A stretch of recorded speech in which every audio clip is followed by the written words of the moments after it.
The journey of any great innovator often begins with a solid foundation. For me, Richard Jacoby, that foundation was built amidst the rich history and academic rigor of Philadelphia. My intellectual curiosity was first nurtured at Rowan University and later refined at Villanova University. These institutions provided me with the scientific groundwork necessary for a career in medicine. I was really drawn to a field that required both intricate knowledge and a hands-on approach to healing. This path inevitably led me to the esteemed Pennsylvania College of Podiatric Medicine, where my focus sharpened on the complexities of the human foot and its profound connection to overall health, a specialization that would define the early stages of my remarkable career.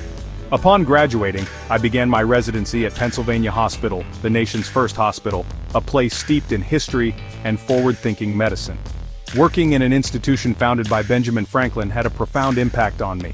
I would often spend time in the hospital's original library, surrounded by the very books Franklin had curated. This environment was more than just a place of training, it was a source of deep inspiration. I saw how one person's vision could create a lasting legacy of care and innovation. This historical context fueled my desire not just to practice medicine but to push its boundaries and contribute something new and meaningful to the field.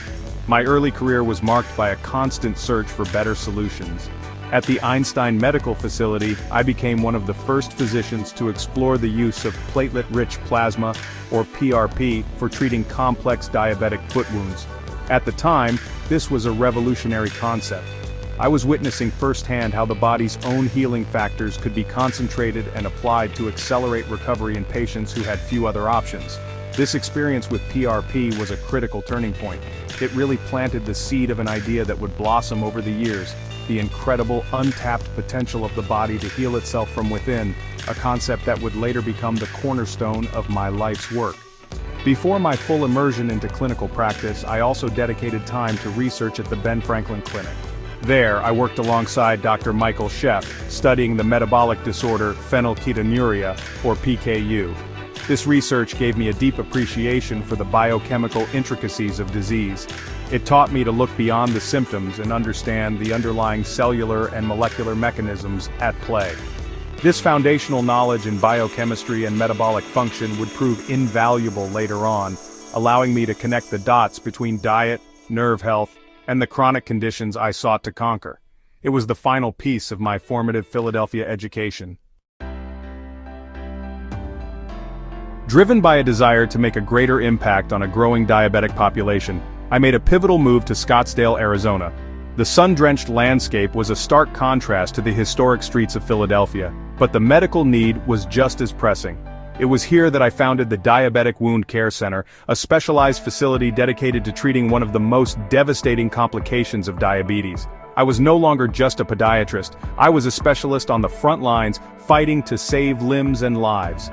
The center became a hub of innovation where I applied my growing expertise to develop new protocols and improve outcomes for patients who were often told amputation was their only choice. My work with diabetic wounds consistently led me to a deeper, more fundamental problem: peripheral neuropathy. I realized that simply healing a wound was not enough if the underlying nerve damage remained unaddressed. This quest for a more comprehensive solution led me to seek the mentorship of Dr. Lee Dellon at Johns Hopkins University. Dr. Dellon was a pioneer in peripheral nerve surgery, and under his guidance I learned groundbreaking surgical techniques to decompress entrapped nerves. This was a paradigm shift. I was now treating the cause, not just the symptom, surgically restoring function and sensation to patients who had lost all hope. This new expertise in nerve surgery opened my eyes to the intricate biology of nerve function and regeneration. I understood that surgery was a powerful tool, but I yearned to understand the healing process at an even more fundamental cellular level. This curiosity drove me to seek another mentor, Dr. John Cook, a leading figure in nerve biology at Stanford University. My time with Dr. Cook was transformative, providing me with a profound understanding of nerve physiology, the role of nitric oxide, and the exciting potential of stem cells in nerve repair. I was connecting the surgical with the biological, building a bridge between two worlds of medicine. The combination of these experiences created a powerful synthesis in my mind. I had started with wound care, progressed to nerve surgery, and was now delving into the cellular mechanisms of nerve regeneration itself. I saw the interconnectedness of it all. how metabolic issues like high blood sugar led to nerve compression, which in turn caused wounds and chronic pain. My practice in Scottsdale evolved from a wound care center into a comprehensive nerve center. I was no longer just healing the foot, I was treating the entire patient, addressing the systemic issues that were causing the localized problems. This holistic view really set the stage for my next great leap. The knowledge I had gathered from my mentors and my own clinical practice was converging on a single powerful idea: regenerative medicine. I recognized that the most effective way to treat chronic disease was not to manage its symptoms indefinitely, but to stimulate the body's own innate capacity for repair and renewal.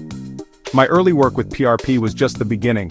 My studies with Dr. Cook at Stanford had illuminated the immense potential of stem cells, the body's master cells, to not only repair damaged nerves but to regenerate tissue on a scale I had never thought possible. This was the future of medicine, and I was determined to be at its forefront. This passion for sharing my evolving understanding led me to become an author. I felt a responsibility to educate both my patients and the public about the hidden dangers of modern diets and their impact on nerve health. My first book, Sugar Crush, became a landmark publication, clearly and compellingly explaining how sugar and carbohydrates lead to nerve compression and a host of chronic ailments. I broke down complex science into accessible language, empowering readers to take control of their health by understanding the root cause of their suffering. The book was a call to action, a map showing the path away from chronic disease. I continued to explore the intricate connections between our bodies and our health in my subsequent books.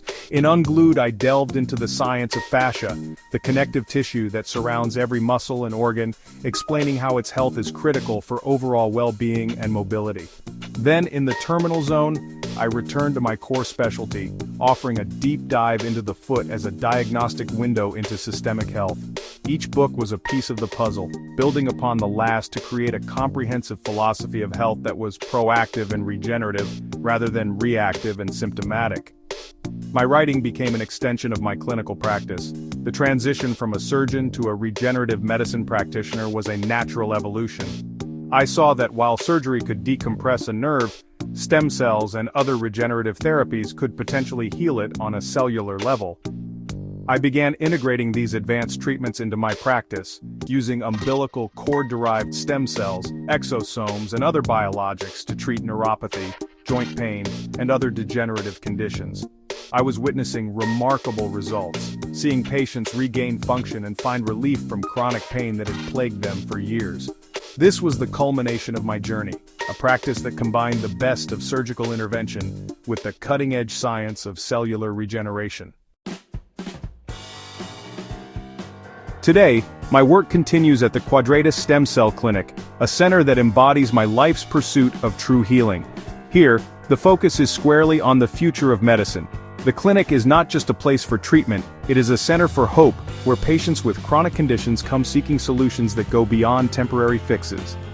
My team and I are harnessing the power of the body's own repair mechanisms, using advanced regenerative therapies to address the root causes of diseases like peripheral neuropathy, arthritis, and autoimmune disorders. This work represents a fundamental challenge to the conventional approach to chronic care, which too often relies on managing symptoms with lifelong medication. The philosophy at Quadratus is built on the very principles I have championed throughout my career. It begins with a deep understanding of the patient's unique biochemistry and physiology, a lesson learned decades ago at the Ben Franklin Clinic. It incorporates the structural knowledge gained from my surgical training with Dr. Dellon and the cellular insights from my time with Dr. Cook. Every treatment plan is a synthesis of this vast experience, tailored to stimulate regeneration and restore function from the inside out. It is the ultimate expression of personalized, proactive medicine, a model for how we can move away from a system of disease management to one of genuine health creation. Looking ahead, I see regenerative medicine as the key to solving some of our biggest healthcare challenges. I believe that by focusing on regenerating damaged tissues and restoring normal cellular function, we can dramatically change the trajectory of chronic disease. Imagine a future where a diagnosis of diabetes doesn't automatically mean a lifetime of neuropathy and wound care, or where joint replacement surgery can be avoided by regenerating cartilage. This is the promise of the work being done at Quadratus and in regenerative labs around the world. It is a future where we don't just live longer but live better, with vitality and function well into our later years. From the historic halls of Pennsylvania Hospital to the innovative clinics of Arizona, my journey has been one of relentless curiosity and a refusal to accept the status quo. I saw the limits of conventional medicine and dedicated my life to pushing past them.